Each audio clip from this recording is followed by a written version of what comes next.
मेरा उसी दिन मुंबई पहुंचना बहुत ज़रूरी था। कोई और ऑप्शन मौजूद ना होने की वजह से मैं वही इंतज़ार करने लगा। बारिश इतनी तेज़ थी कि कहीं बाहर भी नहीं जा सकता था, तो मैं अपने आईपैड पर किताब पढ़ने लगा। अभी 5 मिनट ही बीते होंगे कि एक लड़की मेन गेट से भागती हुई आई और सीधा टिकट काउंटर पर आकर रुकी। उसकी सांसें बहुत ज़ोर से चल रही थी। उसे देखकर लग रहा था कि वह बहुत दूर से भागती हुई आ रही है, शायद बारिश से बचने के लिए। लेकिन अगर ऐसा ही था तो भी उसकी कोशिशें कहीं से भी कामयाब होती नज़र नहीं आ रही थी। वह सिर से पैर तक भींगी हुई थी। यूं तो देखने में वह बहुत खूबसूरत नहीं थी, लेकिन उसके बाल कमर से 2 इंच नीचे तक पहुंच रहे थे और बड़ी बड़ी आंखें उसके सांवले रंग को संवारे हुए उसकी शख्सियत को आकर्षक बना रही थी। तेज बारिश की वजह से उस लड़की की फ़्लाइट लेट हो गई थी और वह भी मेरी तरह मायूस होकर सामने वाली कुर्सी पर आकर बैठ गई। मैं कब किताब छोड़ उसे पढ़ने लगा था, इसका एहसास मुझे तब हुआ जब मेरे मोबाइल फ़ोन की घंटी बजी। ठीक उसी वक्त उसने मेरी तरफ देखा और तब तक मैं भी उसे ही देख रहा था। उसके चेहरे पर कोई भाव नहीं था। मैंने उस पल की नज़रों से बचते हुए फ़ोन को उठा लिया। मैं जल्दी जल्दी फ़ोन पर बात ख़त्म करके उसे देखने लगा। उसने भी मेरी ओर देखा और इशारे में खींच कर पूछा कि क्या बात है। मैं अपनी हरकत पर शर्मिंदा होते हुए उसे इशारे में ही जवाब दिया कि कुछ नहीं। उसके बाद वह उठकर टहलने लगी। मैंने फिर से अपनी किताब पढ़ने में ध्यान लगाने की कोशिश की, पर ना चाहते हुए भी मेरा मन उसको पढ़ना चाहता था। पता नहीं, उस लड़की के बारे में जानने की इच्छा हो रही थी। कुछ मिनट के बीते हुए होंगे कि वह लड़की मेरे पास आई और बोली, सुनिए, क्या आप कुछ देर मेरे बैग का ध्यान रखेंगे? मैं अभी 5 मिनट में चेंज करके वापस आ जाऊंगी। जी ज़रूर, आप जाइए, मैं ध्यान रख लूँगा, मैंने मुस्कुराते हुए कहा। थैंक यू, सिर्फ 5 मिनट, इससे ज़्यादा टाइम नहीं लूँगी आपका। यह कहकर वह बिना मेरे जवाब का इंतज़ार किए वो रूम की ओर चली गई। 10 से 15 मिनट बीतने के बाद भी जब वह नहीं आई तो मुझे घबराहट होने लगी थी कि कहीं उसे कुछ हो तो नहीं गया। वैसे वह थोड़ी बेचैन सी लग रही थी। मैं उसे देखने जाने के लिए उठने ही वाला था कि वह मुझे सामने से आती हुई नज़र आई। उसे देखकर मेरी जान में जान आई। वह ब्लैक जीन्स और वाइट टॉप में बहुत अच्छी लग रही थी। उसके खुले बाल, जो शायद उसने सुखाने के लिए खोले थे, किसी को भी उसकी तरफ खींचने के लिए काफ़ी थे। वह अपना बैग उठाते हुए फीकी सी हंसी के साथ मुझसे बोली, सॉरी, मुझे कुछ ज़्यादा ही टाइम लग गया। Thank you so much. मैंने उसकी तरफ देखा। उसकी आंखें लाल लग रही थी, जैसे रोने के बाद हो जाती है। आंखों की उदासी छिपाने के लिए उसने मेकअप का सहारा लिया था, लेकिन उसकी आंखों पर बेतरतीब सा लगा काजल बता रहा था कि उसे लगाते वक्त वह अपने आपे में नहीं थी। शायद उस समय भी वह रो रही हो। यह सोचकर पता नहीं क्यों मुझे दर्द हुआ। मैं जानने को और ज़्यादा बेचैन हो गया कि आखिर बात क्या है। कुछ देर बाद देखा तो वह अपने बैग में कुछ ढूंढ रही थी और उसकी आंखों से आंसू बह रहे थे। शायद उसे अपना रुमाल नहीं मिल रहा था। उसके पास जाकर मैंने अपना रुमाल उसके सामने कर दिया। उसने बिना मेरी तरफ देखे मुझसे रुमाल लिया और उसमें अपना चेहरा छिपाकर ज़ोर ज़ोर से रोने लगी। वह कुर्सी पर बैठी थी, मैं उसके सामने खड़ा था। उसे रोते देख जैसे ही मैंने उसे कंधे कंधे पर हाथ रखा, वह मुझसे चिपक गई और ज़ोर ज़ोर से रोने लगी। मैंने भी उसे रोने दिया और वो कुछ पल खामोश अफसानों की तरह गुजर गए। कुछ देर बाद जब उसके आंसू थमे तो उसने खुद को मुझसे अलग कर लिया, लेकिन कुछ बोली नहीं। मैंने उसे पानी पीने को दिया, जो उसने बिना किसी झिझक के ले लिया। फिर मैंने हिम्मत करके उससे सवाल किया, अगर आपको बुरा न लगे तो एक सवाल पूछूं? उसने हाँ में अपना सिर हिलाकर अपनी सहमति दे दी। आपकी परेशानी का सबब पूछ सकता हूँ? सब ठीक है ना? मैंने डरते डरते पूछा। सब सोचते हैं कि मैंने गलत किया, पर कोई यह समझने की कोशिश नहीं करता कि मैंने वह क्यों किया। यह कहते कहते उसकी आंखों में फिर से आंसू आ गए। क्या तुम्हें लगता है कि तुमसे गलती हुई है? फिर चाहे उसकी पीछे की वजह कोई भी रही हो। मैंने उसकी आंखों में आंखें डालते हुए पूछा। मुझे नहीं पता कि क्या सही है और क्या गलत है, बस जो मन में आया वह किया।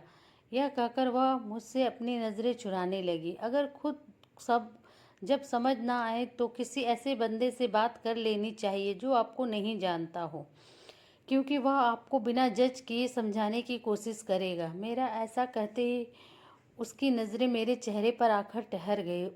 उनमें शक तो नहीं था, पर उलझन के बादल जरूर थे कि क्या इस आदमी पर यकीन किया जा सकता है। फिर उसने अपनी नज़रें हटा ली और कुछ पल सोचने के बाद फिर मुझे देखा। मैं समझ गया कि मैंने उसका यकीन जीत लिया है। फिर उसने अपनी परेशानी की वजह बतानी शुरू की।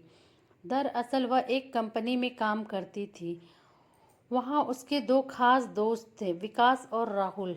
विकास से वह बहुत प्यार करती थी। तीनों एक साथ बहुत मज़े करते थे, साथ ही आउट स्टेशन ट्रिप पर भी जाते। वे दोनों इसका बहुत ख्याल रखते थे। एक दिन उसने विकास से अपने प्यार का इजहार कर दिया।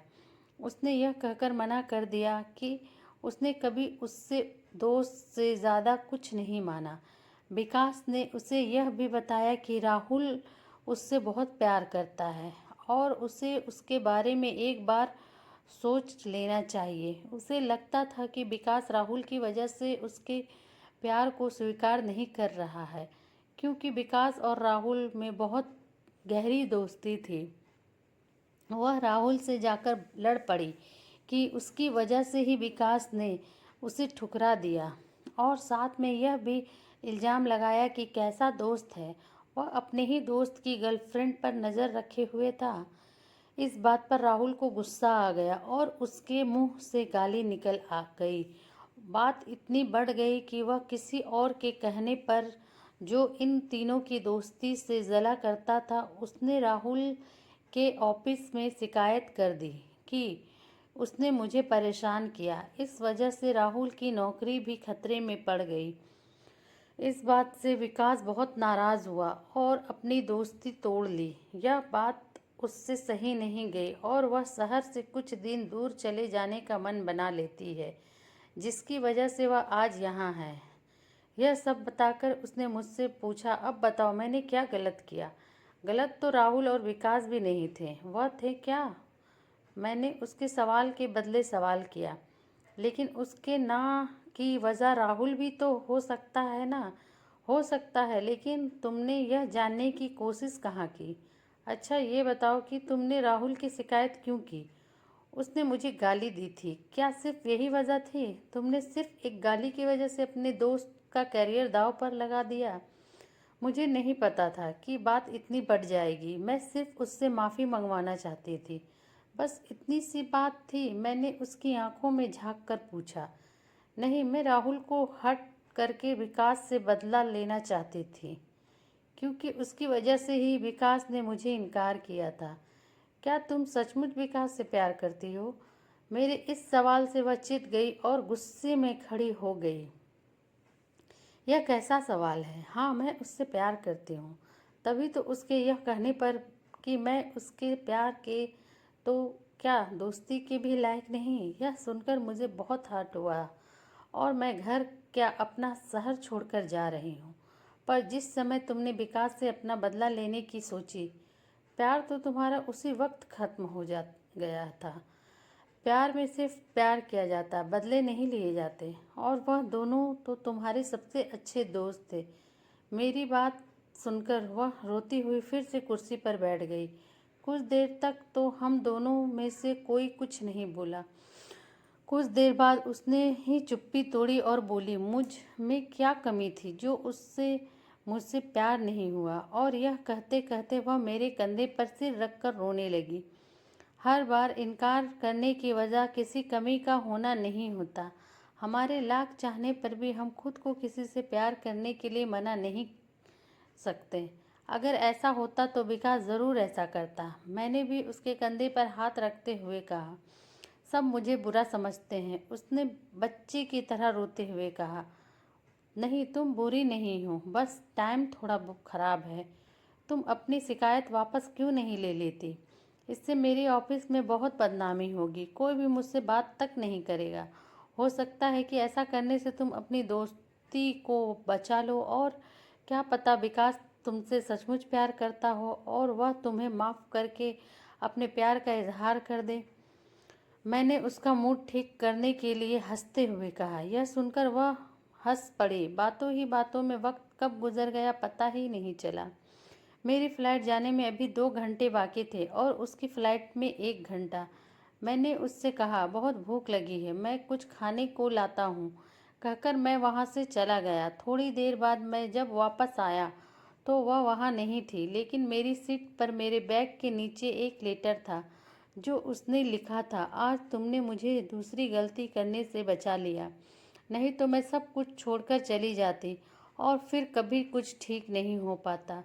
अब मुझे पता है कि मुझे क्या करना है। तुम अजनबी हो, नहीं होते तो शायद मैं कभी तुम्हारी बात नहीं सुनती और मुझे अपनी गलती का कभी एहसास नहीं होता। तुम अजनबी ही रहो, इसलिए अपनी पहचान बताए बिना जा रही हूँ। शुक्रिया सही गलत का फ़र्क समझाने के लिए। ज़िंदगी ने चाहा तो फिर कभी तुमसे मुलाकात होगी। मैं खत पढ़कर मुस्कुरा दिया। कितना अजीब था यह सब। हमने घंटों बातें की, लेकिन एक दूसरे का नाम तक नहीं पूछा। उसने भी मुझ अजनबी को अपने दिल का पूरा हाल बता दिया। बात करते हुए ऐसा कुछ लगा ही नहीं कि हम एक दूसरे को नहीं जानते। और मैं बर्गर खाकर यही सोचने लगा कि वह वापस जाकर करेगी क्या। Thanks for watching Tabassum voice channel. Please like share and subscribe ज़रूर करें मेरे चैनल को। आप लोगों की सपोर्ट की बहुत ज़रूरत है। Thank you.